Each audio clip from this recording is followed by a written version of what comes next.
manual on persuasion. Is that correct, Rob? Rob is my mentor, so I've had a lot of opportunity to get advice, get help, and get his approval on this agenda. So if anybody doesn't like it, he thought it would be a good idea. So I'd like to take this time to welcome Rob.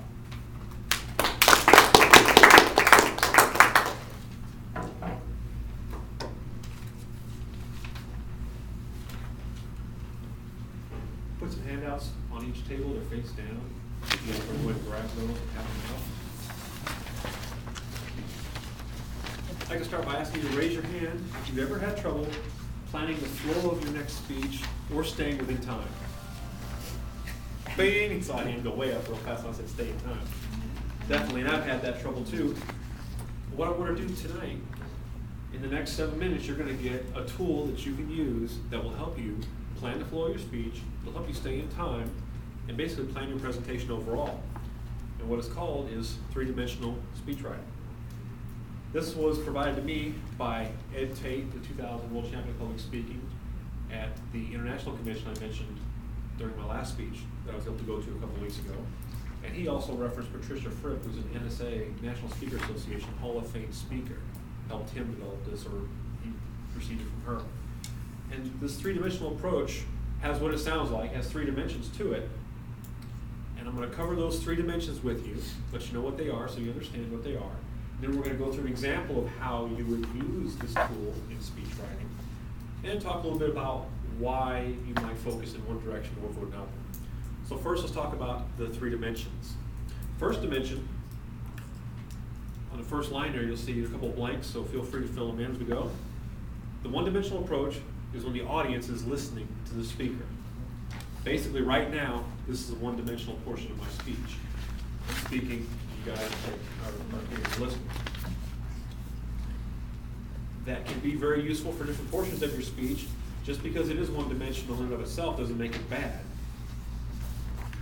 It's simply what it is. It's a one-dimensional approach. The second approach, the two-dimensional approach, is when a speaker speaks and uses some form of media, for instance, showing a visual aid, or a handout like you have in your hand, or ask simple questions for like yes or no, or when I had you raise your hand earlier. That's two-dimensional. And then three-dimensional approach is when the speaker includes audience participation. And having you write down something on the handout, that's audience participation. If we had a little bit more dialogue, or if I asked you guys to group together for a minute to discuss an issue you had with speech writing in the past, and then we discussed that as a group afterwards, that's audience participation. So that's the 1, 2, and 3-dimensional approach to speech writing. Now how you use it, the table down below, you can see is completely blank, so you're going to have to do some filling in. Along the top, that very first column, put a number sign there, like a tic-tac-toe, number sign. The second block is time. The third block is the word what. What. Next is why. Then how. And finally, dimension, which I write down as just DIM to make it fit. But that's where you're going to put the dimension down. Now for this speech, I broke this up into 5 numbers in that first column, numbers 1 through 5. The first number was the opening for me. The second was my first point, then my second point, my third point, and my conclusion. Depending on the length of your speech, you can do it like I just described, or if you have a longer speech, each of your points might be broken up into separate subsections to help you plan out those points and how you're going to deliver them. For the first part, the opening, the time, I put it roughly about a minute. The what was my opening question, which I asked everyone to raise their hand if they'd had trouble with the flow of their speech or time before. My why was to engage the audience, get you interested in the speech, hopefully. And the how was by asking a question and having you raise your hand. And essentially, that was two-dimensional. It was me basically speaking and you giving a simple response. The next one, and you don't have to write all these down if you don't want to, but I'm just letting you know how it worked. The second one was my first point, And the what was to talk about the definitions of the dimensions. Why did I do that? Was to inform you about those dimensions. And how I did it was with a handout and by telling you to fill in blanks, which made it something of a three-dimensional approach there. Because we had me speaking, you guys writing down on the media. So we had three dimensions there, the audience participation was there. And then from there, the next point through my conclusion, I map out each one of those and put a time into each one and what my goal is, why I'm doing it, how I'm doing it, and which dimension it is. When you look down at the bottom, here's what we're trying to achieve. We're looking for, what do you think? Perfect, right on the nose. We're looking for balance. I swear that's what's written on my paper. Looking for balance. Now, if all of your categories there are one-dimensional, what happens? What do you think? Your speech is too boring. Right. Probably too boring. Now, what if it's three-dimensional?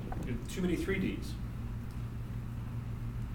I'm going to get everybody stand up for me for a second. Exhaust your audience.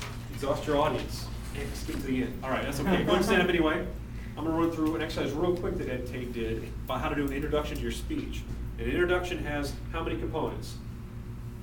Three. How many components? Three. First component, imagine you're holding a board in your hand, and you're going to break it across your knee. We're going to say break preconceptions. Everybody ready? Break preconceptions. How many components are there? Three. Second component, we're going to do this. We're going to say frame the message. You ready? Frame the message. Third component, how many are there? Three. Third component, jump into content. Ready? Jump into content. Okay, everybody go ahead and have a seat. When Ed did it, he did we did one, then we did 1 and 2, then we did 1, 2, and 3 all together. You can see how if we did that for every one of my points for a 20-minute speech, everybody would collapse, right? So that would be too exhausting. So you don't want too many 3s, you don't want to make it too interesting. You want to keep a good balance there. Now have one more tool that you can use in your toolkit for speech writing. And just like a hammer in your toolkit at home, you may not use a hammer for every project that you build, everything that you work on. You may not use this tool for every speech that you write, but it's one that you can use. It can work for shorter speeches, and it can definitely help you out with longer speeches and help you plan your speeches better, distribute out the workload and balance throughout, and stay within time. I hope that this helps provide you some value and you learn something from this method that I was able to learn from the convention. Mr. Toastman.